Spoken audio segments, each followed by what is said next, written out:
मेरे प्रिय विद्यार्थियों, व्यूअर्स, आपके अपने चैनल उर्मिला यादव हिंदी क्लासेस पर आपका हार्दिक स्वागत है।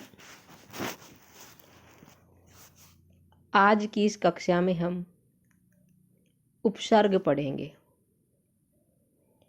उपसर्ग क्या होते हैं ये समझेंगे और बहुविकल्पीय प्रश्न करेंगे उपसर्ग से संबंधित। बहुत ही महत्वपूर्ण विषय है।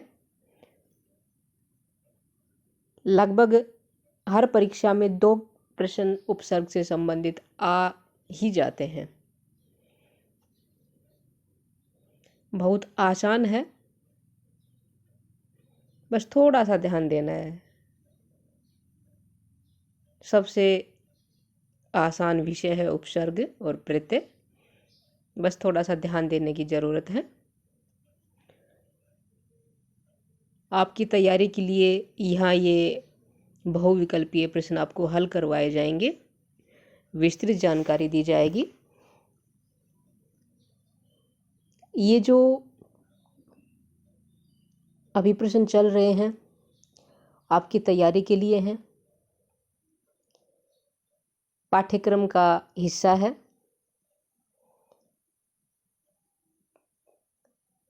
Board of school education Haryana के जो विद्यार्थी हैं, खासकर उनके पाठ्यक्रम का ये हिस्सा है। बाकी जो सभी परीक्षाएं होती हैं उनमें इस विषय से संबंधित प्रश्न आते हैं। उन विद्यार्थियों के लिए भी ये अत्यंत जरूरी भी है। और जो प्रतियोगी परीक्षाओं की तैयारी कर रहे हैं प्रतियोगी, उनकी परीक्षा में भी चाहे वो स्टेट हो या फिर कोई और प्रतियोगी परीक्षा हो, उसमें उपसर्ग से संबंधित प्रश्न आते हैं। सभी के लिए ये अत्यंत आवश्यक विषय है। चलिए हल करते हैं। आगे बढ़ने से पहले आपसे कहना चाहूँगी, वीडियो को लाइक करें, शेयर करें अपने दोस्तों के साथ। और साथ ही जिस प्रश्न का उत्तर आपको पहले से पता है उसको कृपया करके कमेंट बॉक्स में अवश्य लिखें। कोई भी बच्चा लिखता नहीं है, आप लिखें अवश्य, ताकि आपको अपनी तैयारी का पता चले, मुझे अच्छा लगे।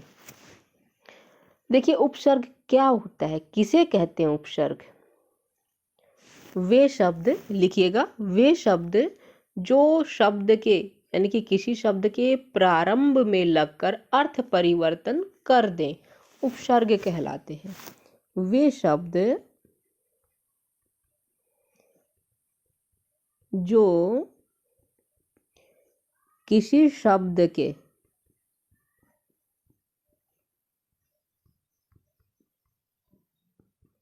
आरंभ में लगकर अर्थ परिवर्तन कर दें, वो क्या कहलाएगा? आरंभ में लगकर, चलो ये भी लिख देती हूं, अर्थ परिवर्तन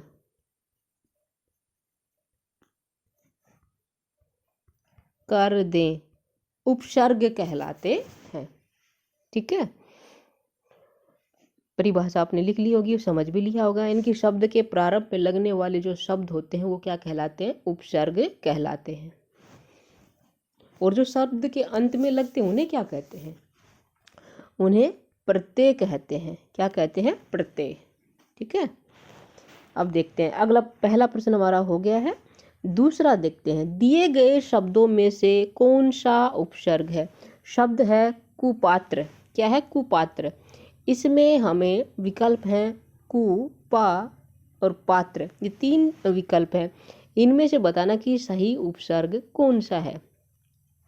देखिए, यहाँ पे जो मूल शब्द है वो है पात्र, और इसके सामने हमने लगा दिया कु उपसर्ग, तो क्या हो गया? कुपात्र। पात्र यानी कि जो योग्य हो, और कुपात्र क्या हो जाएगा? जो योग्य ना हो। पात्र के आगे हमने कु उपसर्ग लगा दिया तो क्या हो गया? अर्थ बदल गया है। पात्र यानी कि योग्य, और कु लगाने से क्या हो गया? अयोग्य, यानी कि जो अच्छा ना हो, पात्र ना हो, योग्य ना हो। ठीक है, तो सही उत्तर कौन सा होगा? कु। अगला देखते हैं, खुशहाल। खुशहाल जो शब्द है, इसमें प्रत्यय उपसर्ग कौन सा है ये बताना है। उपसर्ग कहाँ देखोगे? शब्द के प्रारंभ में। जो मूल शब्द है वो क्या है? हाल। अब आपको पता चल गया उपसर्ग कौन सा है, खुश। कौन सा है, खुश। हाल मूल शब्द है और उपसर्ग लगा दिया हमने तो क्या हो गया, खुशहाल। अगला है हदिकार। हदिकार में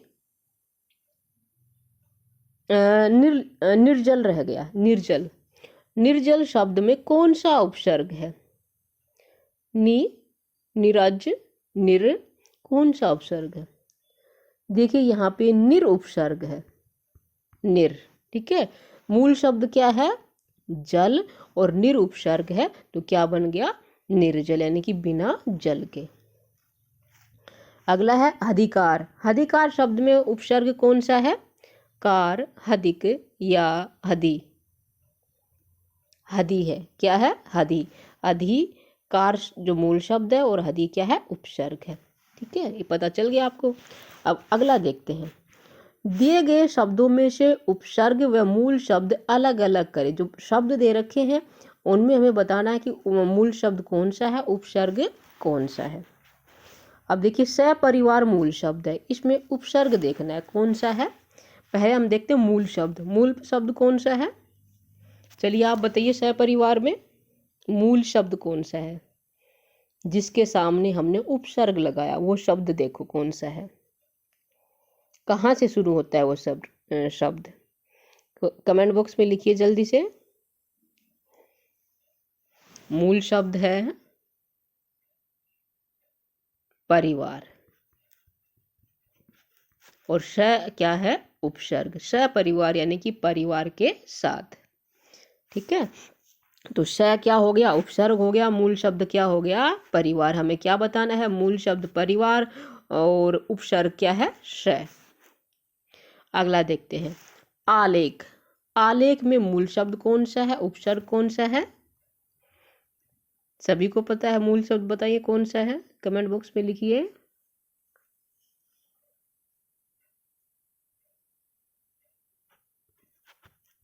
लेख मूल शब्द है और आ क्या है, उपसर्ग। आ उपसर्ग है, लेख मूल शब्द है। अगला है दुर्गुण। दुर्गुण मूल शब्द कौन सा है, दुर्गुण में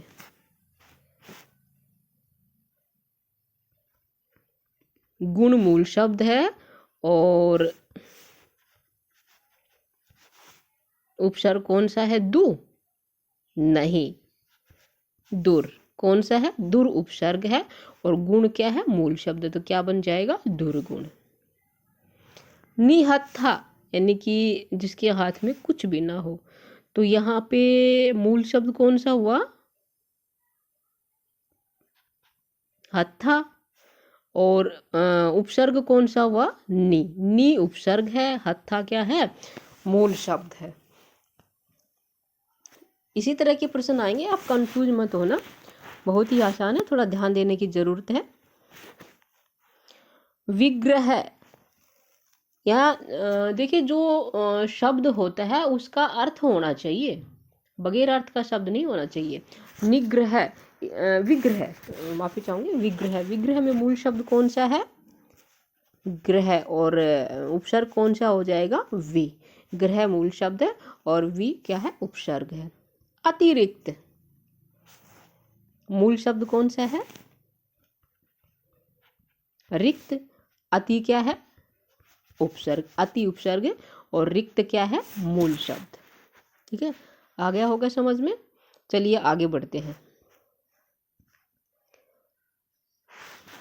आगे और है निरादर। निरादर में मूल शब्द कौन सा है, निरादर में मूल शब्द कौन सा है, आदर, उपसर्ग क्या है, निर।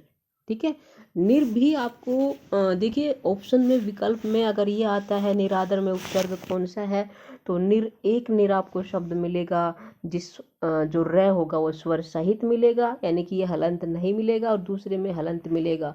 तो आपको कौन से को चुनना है, हलंत वाले र का चुनाव करना। जिस निर में हलंत लगा हो र के नीचे, यानी कि स्वर रहित हो, उसी का चुनाव करना है। ठीक है, इसमें भी बहुत से विद्यार्थी गलती कर देते हैं, तो क्या हो जाएगा, निरादर। अगला है संपूर्ण, यहाँ पे कौन सा मूल शब्द है और उपसर्ग क्या है? संपूर्ण में सोचिए जरा।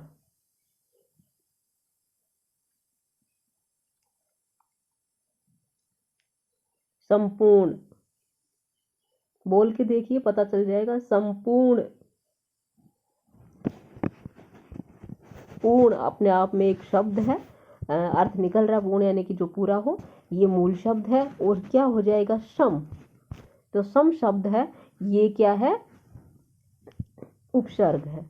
यहाँ पे मैं का प्रयोग अनुस्वार के रूप में हो जाता है जब संपूर्ण लिखते हैं तब। तो सम उपसर्ग है और पूर्ण क्या है? मूल शब्द है। अगला देखते हैं। कुपात्र शब्द में प्रयुक्त उपसर्ग, ये पहले आ चुका है। कुपुत्र, वो कुपात्र था, यहाँ पे कुपुत्र। कुपुत्र यानी कि जो अच्छा पुत्र ना हो, जो नालायक हो, निकम्मा हो। तो यहाँ पुत्र के सामने क्या लगा दिया? कु उपसर्ग है इसमें।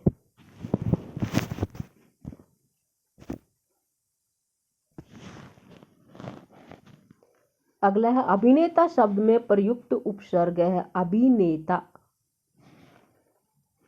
नेता मूल शब्द है और उपसर्ग क्या है?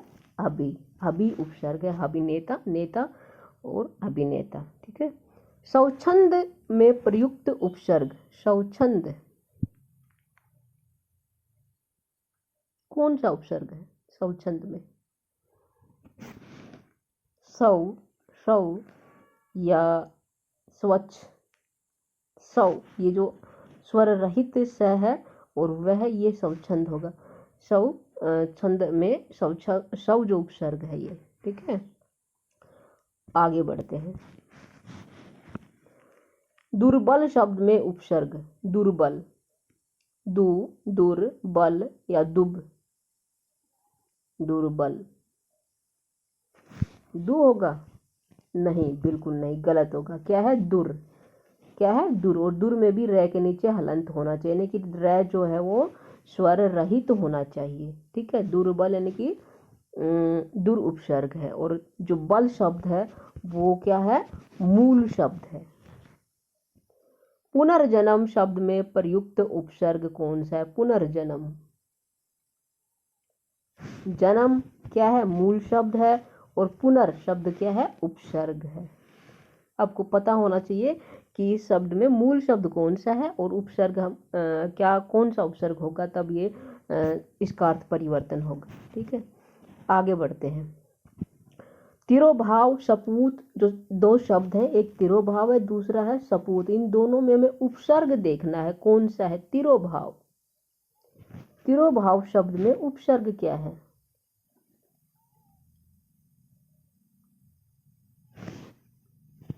यहाँ उपसर्ग है तिरह।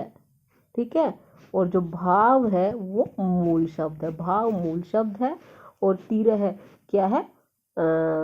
उपसर्ग। यहाँ विसर्ग संधि का नियम लागू हो रहा है। ठीक है। रै का क्या बन गया? विसर्ग का क्या बन गया? ओ बन गया है। तो तिरह उपसर्ग है और भाव क्या है? मूल शब्द। ध्यान रखिएगा, तिरो भाव में कभी आप तिरो कर दो, तिरो नहीं होगा, तिरह है प्लस में भाव यानी कि विसर्ग के साथ आएगा। ठीक है।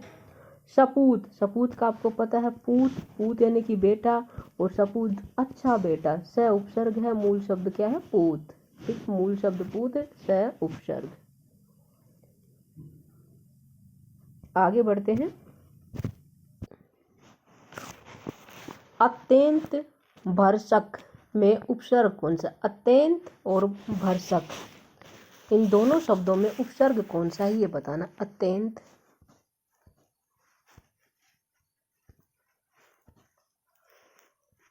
भरसक। अत्यंत में उपसर्ग, पहले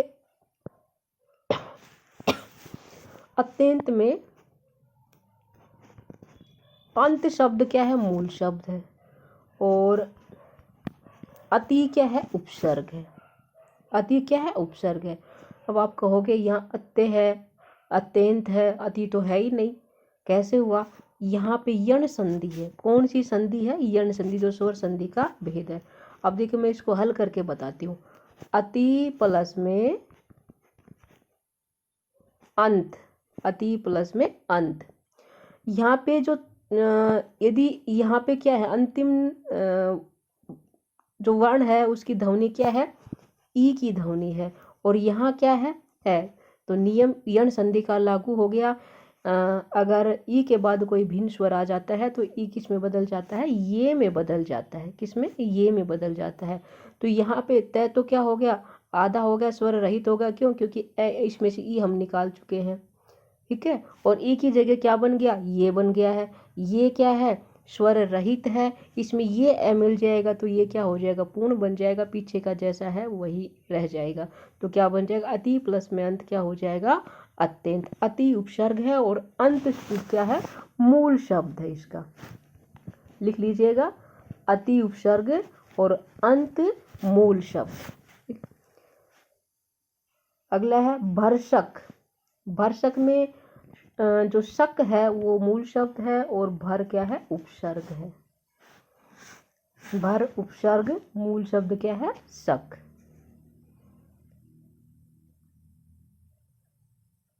अगला देखते हैं, निकृष्ट।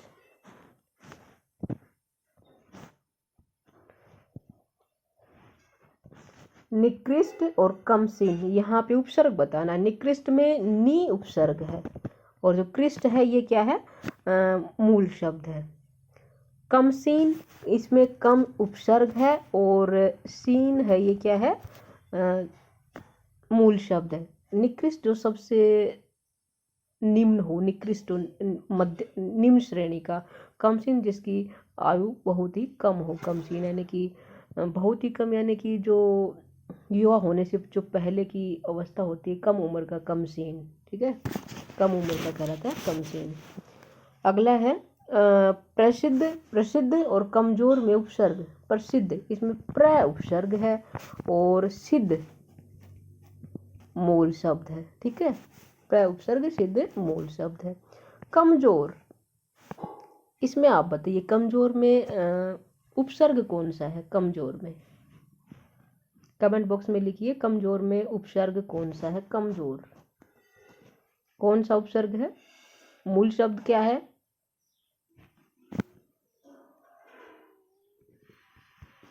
जोर, और उपसर्ग क्या बच गया, कम। कमजोर, मूल शब्द जोर, कम शब्द क्या हो गया, उपसर्ग। अगला है अंत्रमन निष्कलंक। यहाँ उपसर्ग बताइए, अंत्रमन। अंत्रमन, अंतर्मन में पहले मूल शब्द देखते हैं, मन, बच गया क्या, अंतर। अंतर प्लस में मन क्या हो जाएगा, अंतर्मन। और रे के नीचे क्या होगा, हलंत होगा। क्या होगा, हलंत होगा। ठीक है, यानी कि स्वर रहित होगा। अगला है निष्कलंक। निष्कलंक में उपसर्ग कौन सा है, निस, और जो कलंक है वो मूल शब्द। कलंक मूल शब्द, निस। अब आप कहोगे कि यहाँ तो जो स है वो मूर्धन्य स है और यहाँ पे जो आपने लिखा है ये स क्या है, दंत्य स है। ये कैसे हुआ, यहाँ पे नियम लागू हो रहा है।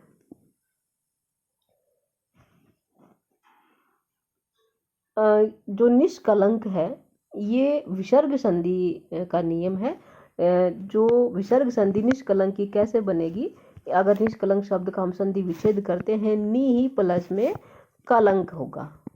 नी ही प्लस में कलंक। अब इसका नियम ये होता है कि अगर विसर्ग से पहले ए और आ को छोड़ के कोई भिन्न स्वर हो, भिन्न स्वर यहाँ क्या है, ई है, ए आ नहीं है, ई है, भिन्न स्वर हो गया। और विसर्ग के बाद, इस विसर्ग के बाद क्या हो, कै हो, तो क्या हो जाता है, विसर्ग जो है वो मूर्धन्य स में परिवर्तित हो जाता है। तो इसलिए यहाँ पे निष्कलंक, ये यहाँ पे मूर्धन्य से आया और जो हमने उपसर्ग है वो क्या है, निश शब्द है, निश प्लस में कलंक। तो निष्कलंक ये निश करना है आपको। अगर ये आता है तो ये गलत होगा। ठीक है, ये गलत होगा, ये भी गलत होगा। इसके नीचे हलंत है, इसके नीचे हलंत नहीं है। और अगर मान लो ये लिखा हो विकल्प में तो ये भी गलत है। कौन सा सही है, जिसके नीचे हलंत लगा हुआ हो और दंत्य श हो। ध्यान रखिएगा इस बात का। ठीक है, आगे बढ़ते हैं। अगला है सहोदर और अनेक में उपसर्ग कौन सा है? सहोदर। यहाँ उदर, उदर क्या है? पेट होता है। और सह शब्द क्या है? उपसर्ग है। सह उपसर्ग है और उदर क्या है? मूल शब्द है। अब सहोदर हो कैसे बना? कैसे बना? यहाँ गुण संधि, अगर जब हम सहोदर लिखते हैं सहोदर, तो यहाँ पे जब इसका संधि विच्छेद करेंगे तो गुण संधि का नियम लागू होगा। यहाँ पे क्या है? देखिए हम अलग अलग करते हैं। सह प्लस में उदर, उदर, ठीक है। यहाँ पे क्या है? अ है। अंतिम वर्ण की ध्वनि किसकी है? अ की है। और आगे क्या है? उ है। तो ये गुण संधि का नियम होगा। यदि अ या आ के बाद उ या उ आ जाता है तो क्या हो जाता है? ये दोनों को मिला के क्या हो जाएगा? ओ हो जाएगा। तो यहाँ पे स है हमारा क्या था? हलंत के साथ हो गया, स्वर रहित हो गया, क्योंकि अ हम निकाल चुके हैं। लेकिन ये ओ मिल गया तो क्या बन गया? हो बन गया। और उ हमारा पहले ही मिल चुका है इसमें, पीछे का क्या है? दर, तो क्या बन गया? सहोदर। ठीक है। तो सहोदर में जो सह शब्द है, सोहो नहीं लिखोगे आप, सह शब्द क्या है? उपसर्ग है। और उदर शब्द क्या है? उदर शब्द क्या है? मूल शब्द है। अगला है अनेक। अनेक में उपसर्ग कौन सा है? उपसर्ग। अनेक, नेक जो शब्द है वो मूल शब्द है और अ शब्द क्या है? उपसर्ग है। अनेक में अ उपसर्ग है, नेक क्या है? मूल शब्द है। अगला है चिरायु। चिरायु में आपको पता है चिर प्लस में आयु, तो क्या हो जाएगा? चिर उपसर्ग है और आयु, आयु क्या है? मूल शब्द है। अगला है अनुचित। अनुचित में अनु, अनु उपसर्ग और चित्त क्या है? मूल शब्द। अनु उपसर्ग और चित्त मूल शब्द। प्रश्न नंबर 16 देखते हैं। प्राचार्य। प्राचार्य में आचार्य, आचार्य मूल शब्द। मैं मूल शब्द बार बार आपको क्यों बता रही, ताकि आपको अच्छे से समझ में आ जाए कि इसमें कौन सा उपसर्ग है, कौन सा मूल शब्द है। और प्रह क्या है? उपसर्ग है। प्राचार्य, प्रह और आचार्य को हम मिलाएंगे तो क्या प्रह में क्या मिल जाएगा? ये आ मिल जाएगा तो प्रा बन जाएगा, और चार्य जैसा पीछे का है वैसा ही, तो क्या हो जाएगा? प्राचार्य। प्रह उपसर्ग और मूल शब्द क्या हो गया? आचार्य। उद्गम। उद्गम में क्या होगा? उपसर्ग कौन सा? उद्गम में उत, और मूल शब्द क्या है? गम। मूल शब्द गम है। उत शब्द, आप कहोगे कि यहाँ तो द है, यहाँ त क्यों आया?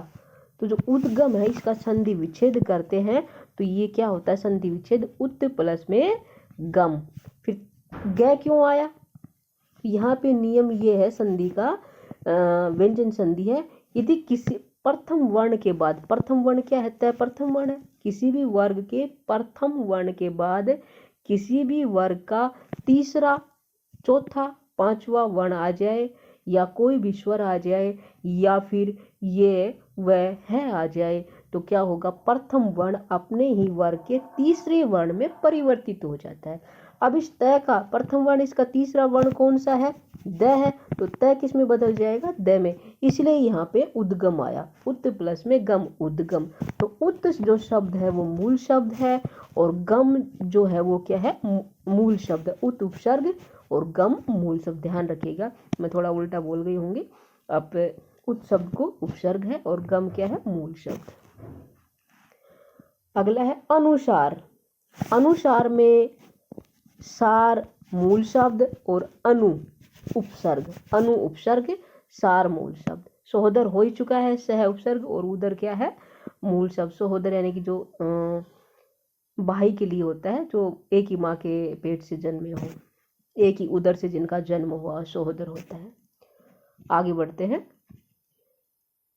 एक बार फिर से कहूँगी, यदि अभी तक आपने लाइक नहीं किया है, शेयर नहीं किया है, तो शेयर कर दीजिए, लाइक कर दीजिए, ताकि मुझे अच्छा लगे और मैं आपके लिए नई नई जानकारी लेकर आती रहूं।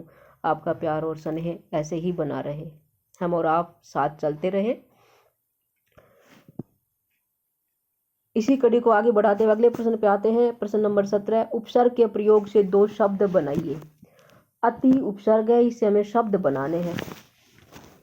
कौन कौन से बनाओगे आप बता सकते हो, कमेंट बॉक्स में लिखते हो। अति उपसर्ग का प्रयोग करके शब्द बनाएं, क्या लिखोगे? कोई एक याद हो तो लिखिए। चलिए मैं लिखती हूँ। अति से हम कई बना सकते हैं, दो क्यों कई बना सकते हैं। जैसे अतिरिक्त, अतिरिक्त ये पहले भी आ चुका है, अतिरिक्त, ठीक है। एक शब्द ये हो गया। अत्यधिक, अब अत्यधिक में क्यों आया? अति प्लस में अधिक होता है, ठीक है, यण संधि। तो अत्यधिक में भी कौन सा उपसर्ग है? अति उपसर्ग है। अत्यल्प, अत्यल्प, अति प्लस में अल्प, यहाँ भी अति उपसर्ग है। अल्प कम होता है, अति बहुत ही कम। अति प्लस में अल्प, अत्यल्प। 3 हो गए। दो और लिखते हैं। अत्याचार, अत्याचार शब्द में भी अति उपसर्ग है और आचार क्या है? मूल शब्द है। अतिक्रमण, अतिक्रमण, अतिक्रमण में भी अति उपसर्ग है और कर्मण मूल शब्द है, ठीक है। तो ये कई लिख लिया, अति से उपसर्ग। अगला देखते हैं।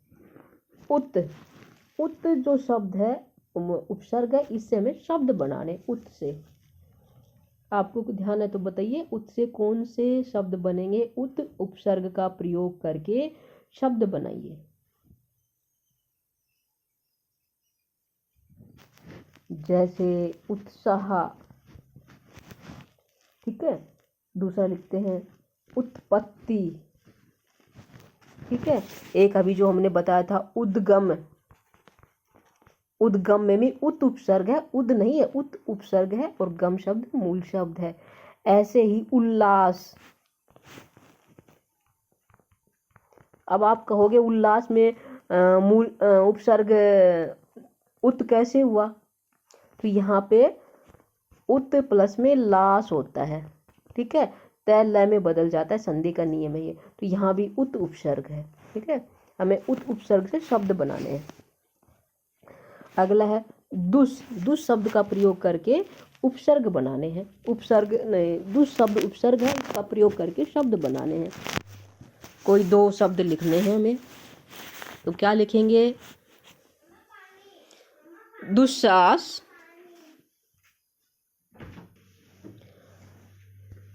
दुस से क्या बनेगा? जैसे दुस्साहस। और दूसरा क्या हो सकता है? दुस्साध्य, ठीक है। दुस्साहस, दुस्साध्य, ठीक है। ये दुस से उपसर्ग से बने हुए शब्द हैं। अगला क्या है? प्रति, प्रति से क्या हो जाएगा? जैसे प्रत्येक, अब प्रत्येक में भी यण संधि है, प्रति प्लस में एक, प्रत्येक। प्रतिदिन, प्रतिदिन। प्रतिमास, प्रतिमास। प्रत्यागमन, प्रत्यागमन, ठीक है। प्रत्यागमन, प्रत्यागमन में भी प्रति उपसर्ग है और आगमन मूल शब्द है, ठीक है। प्रत्यर्पण, इसमें भी है प्रत्यर्पण। प्रत्यय में अर्पण शब्द मूल शब्द है और प्रति क्या है? उपसर्ग है, यण संधि बनती है यहाँ पे। अच्छा, अब क्या बचेगा? सम, सम से उपसर्ग से शब्द बनाने हैं। क्या बनाएंगे? जैसे संपूर्ण, जो हमने पहले बताया था, संपूर्ण, सम उपसर्ग है, पूर्ण मूल शब्द है। जैसे एक हो सकता है संतोष, सम प्लस में तोष, इसमें भी जो मैं का प्रयोग अनुस्वार के रूप में हो गया। सम, इसमें सम उपसर्ग है, तो शब्द मूल शब्द है। जैसे अगला और लिखते हैं, क्या हो सकता है? जैसे संकल्प, संकल्प, संकल्प। कल्प जो शब्द है मूल शब्द है और सम क्या है? उपसर्ग है। ध्यान रखिएगा इस बात का। अब प्रश्न नंबर 18 पे आते हैं। अन उपसर्ग से बना शब्द है। अन जो उपसर्ग है उससे बना हुआ शब्द बताना है। अनमोल, मोल मूल शब्द है, अन उपसर्ग है, बिल्कुल सही है। अनावश्यक, आवश्यक मूल शब्द है, अन उपसर्ग है, बिल्कुल सही है। बन, किसी की बनना मूल शब्द है और अन उपसर्ग है, बिल्कुल सही है, ये सभी है। क्या होगा, अन उपसर्ग से बने हुए शब्द क्या है, सभी है। अगला है परा उपसर्ग से बना हुआ शब्द नहीं है, परा से बना हुआ शब्द नहीं है। पराधीन। अगला देखते हैं, पराजय, पराक्रम, परामर्श, बिल्कुल सही है।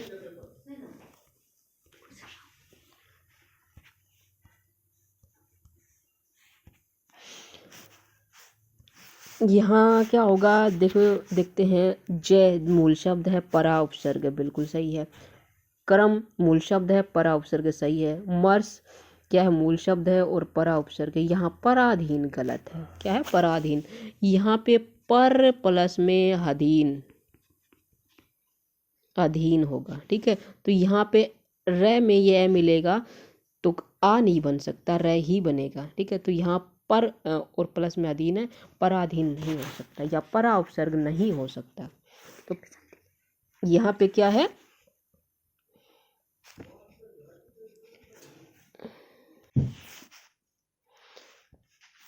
तो क्या होगा, पराधीन में अगर संधि करते हैं तो तब बनता है पर प्लस में अधीन, पराधीन। लेकिन यहाँ पर उपसर्ग है, परा नहीं है, तो क्या हो जाएगा, क्या विकल्प सही है, पराधीन में परा उपसर्ग नहीं है। अगला प्रश्न है, किस शब्द में नी उपसर्ग है, नी उपसर्ग बताना है। निबंध, निराकार, निराकार में तो नहीं है, इसमें निर है, निराकार में क्या है, निर। अगला देखते हैं क्या होगा, फिर देखते हैं इसमें। अगला शब्द है निर्जन, निर्जन में भी क्या है, निर्जन में भी क्या है, निर है, निर उपसर्ग है और जन शब्द क्या है, मूल शब्द है। निरपराधी, यहाँ भी निर क्या है, उपसर्ग है और अपराध मूल शब्द है। तो हमें देखना क्या था, नी देखना था, नी उपसर्ग कौन से में है। तो नी कौन से में, निबंध में होगा, बंध निबंध, नी उपसर्ग निबंध शब्द में है। कौन से में है, निबंध में।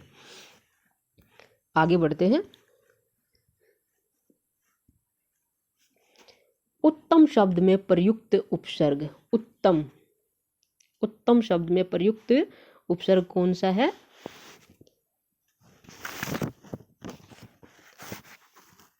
उत उपसर्ग, उत्तम, तम उत्तम, उत है, ठीक है।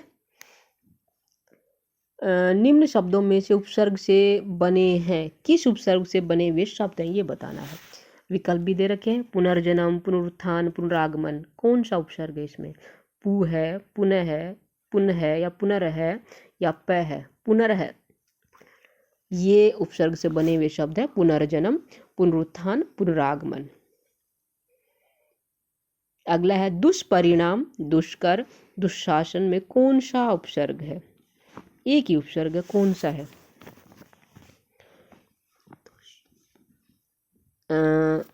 दुष, दुष, दुष, दो, यहाँ पे पहला विकल्प सही है। अब आप कहोगे कि यहाँ तो दंते से है और यहाँ पे क्या है, मूर्धन्य से है, यहाँ भी मूर्धन्य है और यहाँ पे तालव्य से है, क्यों आया ये। तो ये संधि का नियम है, मैंने आपको थोड़ी देर पहले बताया था। दुहु प्लस में जैसे कि शासन था या फिर कर था, तो यदि विसर्ग से संधि का नियम यहाँ पे लागू हो रहा है, संधि का नियम आप देख लीजिएगा।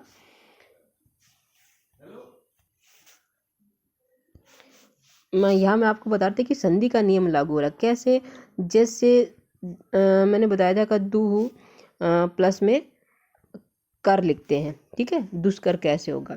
तो यहाँ पे ये है कि विसर्ग से पहले क्या हो,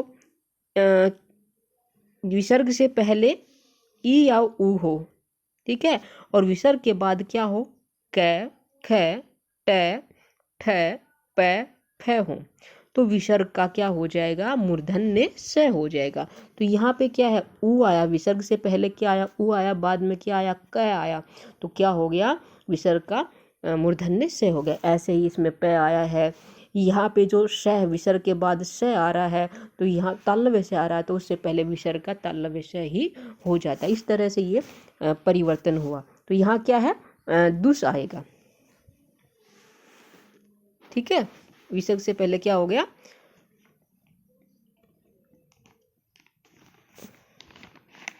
जो शब्द है इसका क्या बन गया, दंत से का मूर्धन्य से बन गया। आपको ध्यान रखना, संधि पे नहीं जाना है आपको किस पे जाना है, अगर दुष् शब्द का उपसर्ग का प्रयोग हुआ है यहाँ पे, ये देखना है आपको, ठीक है। इस दुष् का नहीं करना, ना इसका करना है, आपको दंत से का ध्यान रखना है। और आप दुष्परिणाम दुशासन शब्द को ध्यान रखिएगा कि इन शब्दों में जो दंत से वाला दुष् है उसका प्रयोग हुआ है उपसर्ग के रूप में। इस प्रश्न पर मैंने थोड़ा ज़्यादा टाइम ले लिया है, उम्मीद करती हूँ आपको समझ में आ गया होगा। अगला है प्रति उपसर्ग से बनने वाला शब्द नहीं है बताना है। प्रतिक्षण, क्षण, प्रति बिल्कुल सही है। प्रत्येक, प्रति प्लस में एक बिल्कुल सही है। प्रताप, यहाँ पे प्र उपसर्ग है, प्रति नहीं है, ये गलत है। प्रतिकूल यहाँ भी बिल्कुल सही है। तो कौन सा विकल्प गलत होगा, प्रताप। प्रताप में प्रति उपसर्ग नहीं है, प्र है इसमें, ताप मूल शब्द है, प्र उपसर्ग है, ठीक है। तो ये थे उपसर्ग के कुछ प्रश्न। उम्मीद करती हूँ उपसर्ग का विषय आपको बहुत ही अच्छे से समझ में आ गया होगा। समझ में वास्तव में आपको आया है। वीडियो अच्छी लगी है तो एक बार फिर से कह रही हूँ, लाइक कर दीजिए, अपने दोस्तों के साथ शेयर करें।